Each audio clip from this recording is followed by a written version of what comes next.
Hello everyone, আজকে আমরা প্লবতা আর্কিমিডিসের নীতি সম্পর্কে জানব। কোনো বস্তুকে তরলে ডোবানো হলে বস্তুটি তরলটির ওপর যে ঊর্ধ্বমুখী বল প্রয়োগ করে তাকে আমরা বলি প্লবতা।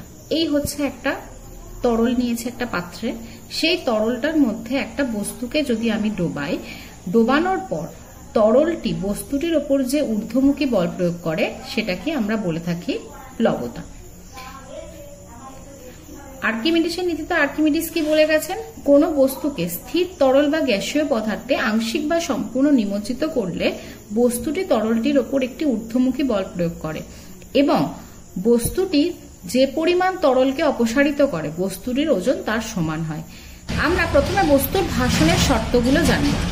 তাহলে বস্তুটি আমরা এখানে ধরে নিই যে এই পাত্রে একটা তরল রয়েছে, সেই তরলটার ওপর একটা বস্তুকে ডোবানো হলো। এই বস্তুটির ওজনটা সবসময় নিচের দিকে ক্রিয়া করবে, যাকে আমি ডব্লিউ দিয়ে প্রকাশ করছি। আর প্লবতা সবসময় ঊর্ধ্বমুখী, বস্তুর ওজনের বিপরীত দিকে ক্রিয়া করে, প্লবতাকে আমরা আর দিয়ে প্রকাশ করছি। ভাসনের তিনটে শর্ত আছে। প্রথম শর্ত, যদি বস্তুর ওজন প্লবতা অপেক্ষা বেশি হয় তখন কি হবে? বস্তুটি ডুবে যাবে। দ্বিতীয় শর্ত, যদি বস্তুর ওজন প্লবতার সমান হয় তখন বস্তুটি সাম্যাবস্থানে ভাসবে।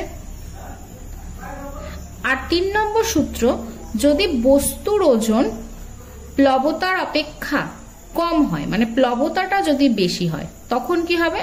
বস্তুটি ভাসবে। এই হচ্ছে বস্তুর ভাসনের